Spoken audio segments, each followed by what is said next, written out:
को भुला सकता। सुदामा जी पूछने लगे, कृष्ण तुमने भी ब्याह किया? अब थोड़ा गृहस्थ जीवन की चर्चाएं होगी। कृष्ण ने कहा, हाँ हाँ मैंने भी ब्याह किया है। सुदामा जी ने कहा, तो तेरी पत्नी का क्या नाम है? श्याम सुंदर बोले, कौन सी पत्नी का बताओ?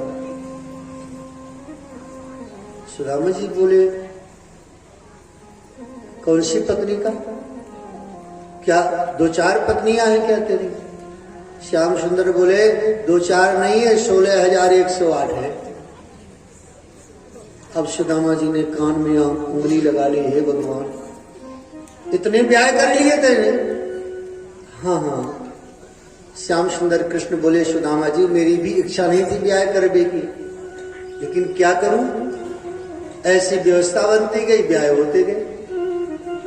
तो सुदामा जी सोचने लगे, तब तो लाला एक ब्याह में तो महाराज बड़ी आफत आ जाती, इतने ब्याह हो गए तब तो तुम्हारी बड़ी परेशानियां बढ़ गई। ना ना सुदामा जी ऐसी कोई बात नहीं है, गृहस्थ जीवन बड़े आनंद पूर्वक चल रहा है। तुम्हारे 4 पुत्र हुए हैं, हमारे एक रानी से 10 पुत्र हुए हैं। अब तो सुदामा जी बिल्कुल बोले, वाह कृष्ण तुमने इतनी ब्याह किए, भैया मुझे ही बुला लेता एक ब्याह में। कृष्ण बोले, सुदामा जी मेरे ब्याह ऐसे नहीं हुए हैं, अवसर ही नहीं मिला किसी को निमंत्रण भेजा जाए। तुरंत बात हुई और ब्याह हो गया, किसी को अवसर नहीं मिला। बचपन की यादें ताजी हो गई। और जब चने की बात आई ना, तो सुदामा जी से कृष्ण पूछने लगे, सुदामा जी जब आप चले थे तो भाभी ने कुछ भेंट दिया है क्या? सुदामा जी बोले, नहीं कुछ नहीं दिया। और सुदामा जी सोचने लगे कि 3 मुट्ठी चावल है, इसकी रानियां तो देखो कितनी महंगी महंगी साड़ियां पहने, कितना गहना पहने, कितना इसका कारोबार है, और सबके सामने 3 मुट्ठी चावल की भेंट दूंगा तो सबके सामने श्याम सुंदर को शर्मिंदगी महसूस हो, इसलिए एकांत में दूंगा। श्याम सुंदर से सुदामा जी झूठ बोल गए, बोले ना लाला तेरी भाभी ने कुछ नहीं दिया। श्याम सुंदर कृष्ण समझ गए कि सुदामा जी छिपा रहे हैं, और सुदामा जी के चरणों को दबाने लगे। कृष्ण थक गए होंगे आप मार्ग में चलते चलते, और पैर को दबाते दबाते श्याम सुंदर कृष्ण सुदामा जी के हाथों को दबाने लगे। अब जब हाथ के यहां तक दबाया तो श्याम सुंदर कृष्ण सोचने लगे कि यहाँ पोटली तो यही है, और सुदामा जी ने कहा बस लाला रहने दे, बस यहीं तक सेवा कर। नहीं नहीं सुदामा जी, मार्ग में आप थक गए होंगे, कंधा भी दर्द कर रहे होंगे, हम दबा देते हैं, सेवा कर देते हैं। बोले लाला तू रहने दे। और कन्हैया ने हाथ पकड़ के ऐसे उठा दिया तो पोटली जो कांख में दबा रखी थी नीचे गिर गई, और वो वस्त्र सुशीला की साड़ी का पल्लू बहुत पुराना वस्त्र था, वह गिरते ही फट गया, वो चावल फैल गए। उन चावलों को देख करके सुदामा जी के उन चावलों को देख करके कृष्ण देख रहे हैं, धन्य है सुदामा, इन चावलों में तुम्हारी गरीबी बता रही है कि तुम कितनी विपन्नता में जी रहे हो, कितनी गरीबी में जी रहे हो। तुम्हारे घर में साबुत चावल भी नहीं है, लगता है ये कहीं से मांग करके लाया गया है। घर का चावल होता तो थोड़ा ठीक ठाक हो, ये मांगा हुआ चावल है, क्योंकि देने वाले तो मांगने वाले को ऐसे ही देते हैं।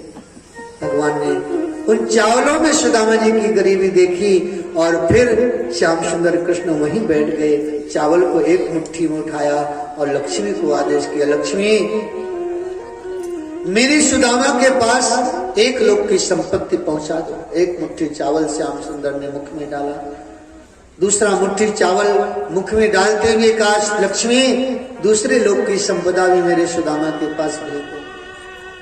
तीसरा मुट्ठी चावल उठाया, और जैसे तीसरा मुट्ठी चावल उठाया तो रुक्मणी ने हाथ पकड़ लिया, बस करिए।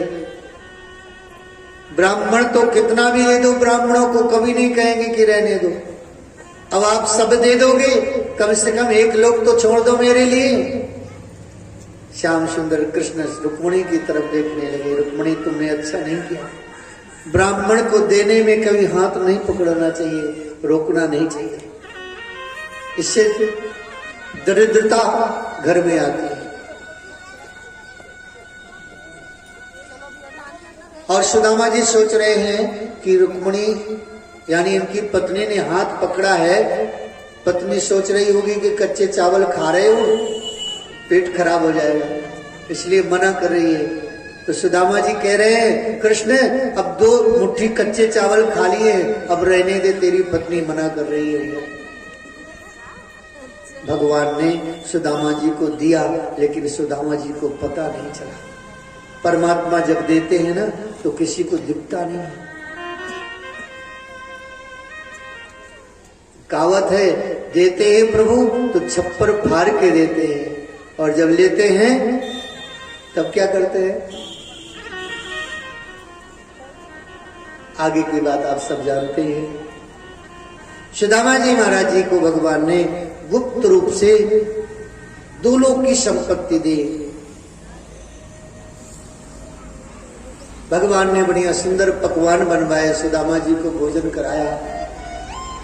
रात भर चर्चा होती रही।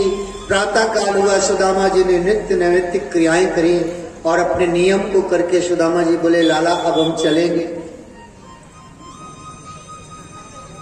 श्याम सुंदर बोले, अरे कुछ दिन रहोगे तो तुम्हारा शरीर अच्छा ठीक ठाक हो जाएगा। बोले, लाला मैं ठीक ठाक हो जाऊंगी, तेरे भाभी और भतीजे तो बिल्कुल स्थिति बहुत खराब है। सुदामा जी ने एक बार भी अपनी गरीबी का वर्णन नहीं किया। ठीक है, तो कोई बात नहीं। सुदामा जी तैयार हो गए और सुदामा जी की वही फटी हुई धोती ला करके श्याम सुंदर ने दे दी, तैयार हो जाइए। सुदामा जी अपनी वही फटी हुई धोती को पहन करके तैयार हो गए, अपना कमंडल उठाया और बोले, लाला जाऊं? बोले, रुक जाओ, विदाई हो जाए। सुदामा जी की विदाई हो रही है। सुदामा जी सोच रहे, विदाई में तो अच्छा खासा देगा ये, खूब धन है।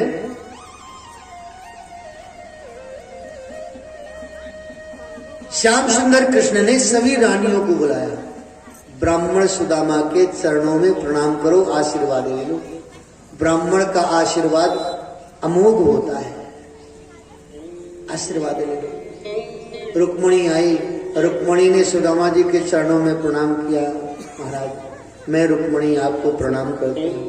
सुदामा जी ने आशीर्वाद दिया, चिर सौभाग्यवती रहो। सत्यभामा आपके चरणों में प्रणाम करती हूँ, चिर सौभाग्यवती रहो। कालिंदी आपके चरणों में प्रणाम करती हूँ, चिर सौभाग्यवती रहो। सुदामा जी ऐसे हाथ उठा के आशीर्वाद दे रहे हैं। अब 1-2 रानियां हो तो काम चल जाए ऐसे। 100-200 रानियों ने प्रणाम किया। सुदामा जी ऐसे हाथ उठा के, हाथ दर्द करने लगा सुदामा जी का, तो सुदामा जी हाथ सीधे करके रह गए।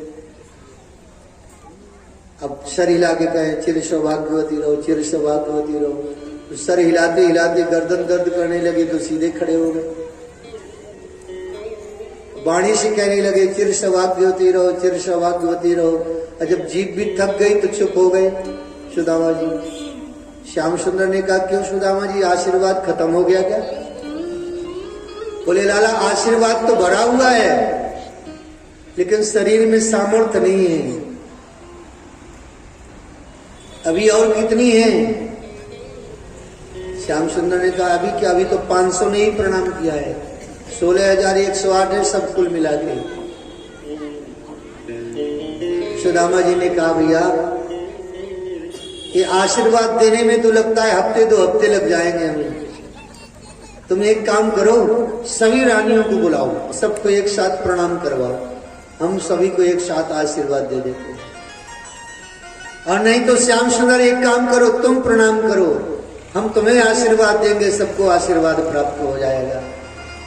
सुदामा जी के चरणों में साष्टांग लेट गए कृष्ण श्याम सुंदर, और सुदामा जी दोनों हाथ उठा के आशीर्वाद दे रहे हैं, चिरंजीवी रहो श्याम सुंदर, यशस्वी भव। यह है भारत के ब्राह्मण की तपस्या का फल कि ब्रह्म चरणों में झुक करके